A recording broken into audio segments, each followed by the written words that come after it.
अब अगर आप ये वीडियो देख रहे हो तो आई होप आपने इसका पिछला पार्ट देख लिया है, और अगर नहीं तो इसका लिंक मैंने आई बटन और डिस्क्रिप्शन में मेंशन किया है, जिसे देखना ना भूलिएगा, वरना ये वीडियो आपके पल्ले नहीं पड़ेगी। अब इस पार्ट की शुरुआत में हमें 1 महीने पहले की कहानी को दिखाया गया है, जिसकी शुरुआत में हम डैनियल नाम के आदमी के परिवार को देखते हैं, जिसकी पत्नी कैटी की बहन क्रिस्टी है, साथ ही उनका कुछ महीनों का बेटा हंटर और बड़ी बेटी एली है, और घर की नैनी मार्टिन नाम की एक बुजुर्ग फीमेल है। अब डैनियल वीलॉग शूट करने लगता है, जहाँ सभी काफी खुश नजर आ रहे होते हैं। पर एक दिन जब सभी बाहर घूमकर घर आते तो उन्हें घर की हालत काफी खराब दिखाई देती है, क्योंकि पूरा घर तहस नहस हो चुका था, जिससे उन्हें पता चल जाता है कि घर में चोरी हुई है। पर सारी चीजों को छोड़कर बस क्रिस्टी का एक हार ही गायब होता है, बाकी सारी चीजें वहीं मौजूद थी। लेकिन अब इस चोरी के कारण डैनियल अब पूरे घर में सीसीटीवी कैमरा लगवा देता है। अब इस हादसे के पहली रात तो कोई डरावनी घटना नहीं घटती, पर अगले ही दिन डैनियल जब पूल के पास आता है तो उसे पूल क्लीनर अपनी आप पूल के बाहर दिखाई देता है,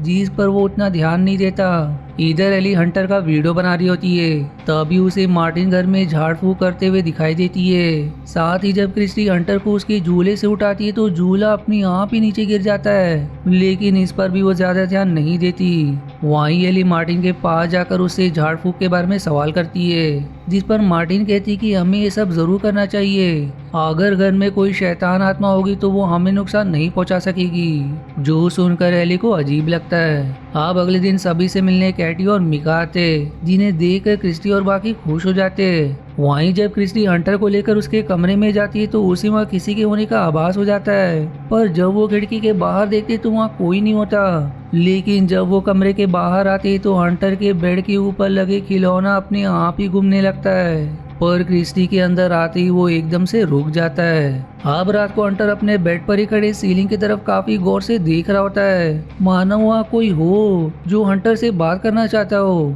वहीं जब डैनियल और बाकी बाहर घूमने गए होते तब मार्टिन को घर में किसी शैतानी शक्ति के होने का आभास होता है, और तभी उसे हंटर की रोने की आवाज सुनाई देती है, इसलिए वो उसके पास जाकर उसे संभालती है। दूसरी तरफ घर की फीमेल डॉग एबी किसी जगह देखकर बहुत ज्यादा भौंक रही होती है, जिससे घबराकर मार्टिन हंटर को गोद में लिए अपने पूरे घर में मंत्र पढ़ना शुरू कर देती है। तभी फिर घर में डैनियल और बाकी आ जाते हैं, जहां डैनियल मार्टिन को हंटर के साथ मंत्र पढ़ते हुए देखकर उसे बहुत चिल्लाता है और अगले दिन उसे नौकरी से भी निकाल देता है। वहीं क्रिस्टी जब हंटर के साथ खेल रही होती है तब वो अचानक से फिर से सीलिंग की तरफ देखने लगता है, जो देखकर क्रिस्टी घबरा जाती है और डैनियल को इसके बारे में बताती है, पर वो इस पर जरा भी विश्वास नहीं करता।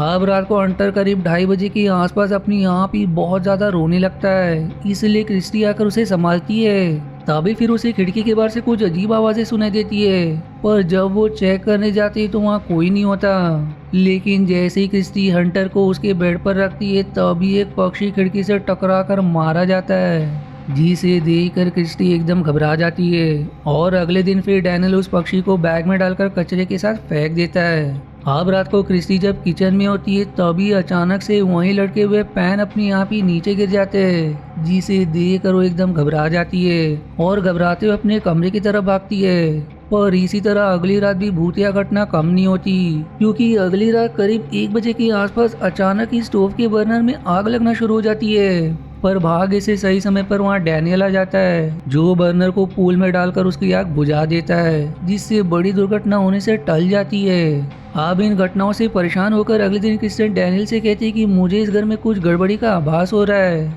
जरूर कोई शैतानी शक्ति इस घर में आ गई हो जो हमारे परिवार को नुकसान पहुंचाना चाहती है। इसी कारण रात को कुछ न कुछ भूतिया घटना घटती है। साथ ही पूल क्लीनर डेली अपने आप पूल से बाहर कैसे आ जाता है, इसलिए वो डैनियल से सीसीटीवी फुटेज चेक करने को कहती है। इसीलिए वो सीसीटीवी फुटेज चेक करता है, जिसमें अपने आप ही पूल क्लीनर पूल से बाहर आ जाता है, मानो वो एकदम पोजेस हो, जो देखकर क्रिस्टी और घबरा जाती है। लेकिन इस बात पर भी डैनियल को जरा भी विश्वास नहीं होता। वो समझाता है कि पूल क्लीनर खराब हो गया है, इसलिए वो ऐसा करता होगा। जिसके बाद अब वो एली को क्रिस्टी के बारे में बताता है कि उसका मानना है कि घर में भूत है, जिस पर वो भी विश्वास नहीं करती, जिससे अब दोनों भी क्रिस्टी का मजाक उड़ाने लगते हैं। पर फिर करीब सुबह 3:15 पर हंटर खिड़की की तरफ देखकर हंस रहा होता है। साथ ही एबी भी बिना किसी हरकत के खिड़की की तरफ ही देख रही होती है। लेकिन अगली पल वो ठीक होकर भौंकना शुरू कर देती है। फिर अगले सीन में एली अपने दोस्त ब्रैड के साथ ओजा बोर्ड लेकर आती है ताकि वो पता लगा सके कि घर में कोई शैतान है या नहीं,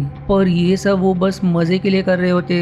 जिस दौरान वो ओजा बोर्ड का प्रयोग करते, जिसमें पहले तो ब्रैड मजाक में प्लैनशेट को घुमाता है, पर अगली बार प्लैनशेट अपनी आप ही घूमने लगता है, जिससे फिर ओजा बोर्ड पर हंटर के नाम का अधूरा शब्द हंट लिख जाता है, पर नाम पूरा होने से पहले ही वो दोनों इसे भी मजाक समझकर बंद कर देते। पर अब जब रात को एली सो रही होती तब दरवाजे से अंदर एक काला साया घर में प्रवेश कर जाता है और तभी टीवी अपने आप ही चालू हो जाता है, जिसकी शोर सुनकर एली उठ जाती है। वो अब पूरा घर चेक करती है लेकिन उसे घर में कोई दिखाई नहीं देता, पर तब दरवाजे के बाहर से एली को अजीब आवाज सुनाई देती है, इसलिए वो बाहर जाकर देखती है, पर उसके बाहर निकलते ही दरवाजा अपने आप ही बंद हो जाता है। वो अब घर के सारे दरवाजे से अंदर आने की कोशिश करती है, पर दुर्भाग्य से सभी दरवाजे बंद होते हैं, जिससे वो अंदर नहीं आ पाती। वहीं अब हंटर को भी कोई शैतान उसके बेड से घसीटने की कोशिश करता है और इस कारण वो बहुत ही ज्यादा रोने लगता है, और कुछ समय बाद ही वो मानो पोजेस हो गया, वो खुद से घर में घूमना शुरू कर देता है, जिसे तो ठीक से चलना भी नहीं आता था, जो अब दरवाजा खोलकर बाहर जाने की सोचता है, लेकिन अगली पल वो नॉर्मल होकर फिर से अपने कमरे की तरफ चला जाता है। अब कुछ समय बाद घर में डैनियल और क्रिस्टी आते, जो हंटर को घर में अकेला पाकर एली को ढूंढने लगते, जो आखिर में उन्हें घर के बाहर मिलती है। डैनियल अब उसे हंटर को अकेला छोड़ने पर काफी चिल्लाता है, पर एली कहती कि मुझे घर के बाहर से कुछ आवाजें सुनाई दी थी,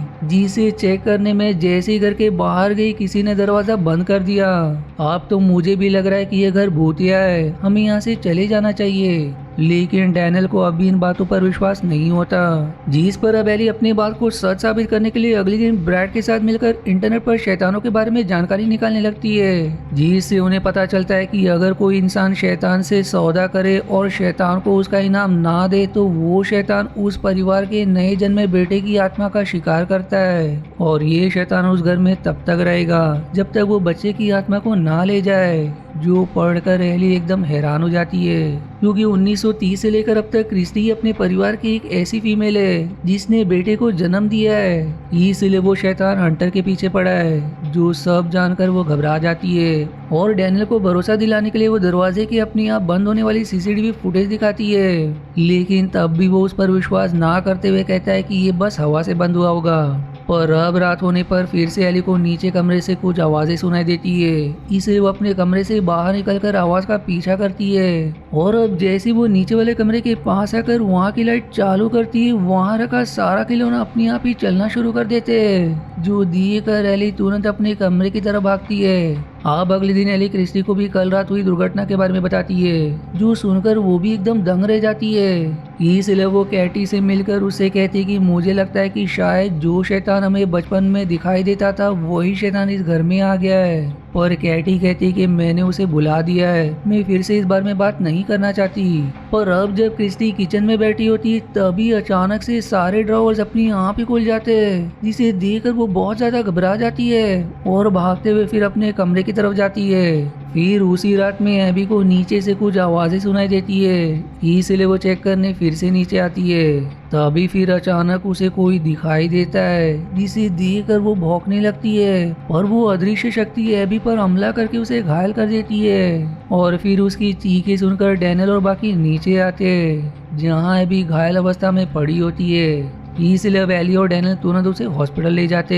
जहाँ अब घर में क्रिस्टी और हंटर ही बचे, जिसके कुछ समय बाद जब हंटर सो रहा होता है तब उसके कमरे की लाइट्स बंद हो जाती है। इसलिए क्रिस्टी जैसे उसे ठीक करने जाती है तभी अचानक से वो शैतानी शक्ति उसे घसीटते हुए घर के बाहर ले जाती है, और फिर घर के बाहर आते ही दरवाजा जोर से बंद हो जाता है। पर कुछ समय बाद जब क्रिस्टी घर में आती तो वो पोजेस दिखाई दे रही थी। अब अगली सुबह डैनियल और एली घर आते हैं, और जब एली हंटर के कमरे के पास आती है तो उसी में क्रिस्टी दिखाई देती है, जिसके पैर पर दांत काटने का निशान होता है, ठीक वैसा ही जैसे कैटी के पैर पर था, जो देखकर एली घबरा जाती है। लेकिन फिर अगली पल क्रिस्टी वहाँ से गायब हो जाती है, जिसे देखकर एली के पसीने छूटने लगते हैं। वो अब डैनियल को भी इसके बारे में बताती है, साथ ही क्रिस्टी की हरकत का वीडियो भी दिखाती है, जिससे अब जाकर उसे इन शैतानी बातों पर विश्वास होने लगता है। इसलिए वो मार्टिन से मिलने जाता है और उसे सारी बात बताता है, जिस पर अब वो कहती है कि इन सब से छुटकारा पाने का एक ही रास्ता है और वो है कि हमें उस शैतान को किसी दूसरे के ऊपर ट्रांसफर करना होगा,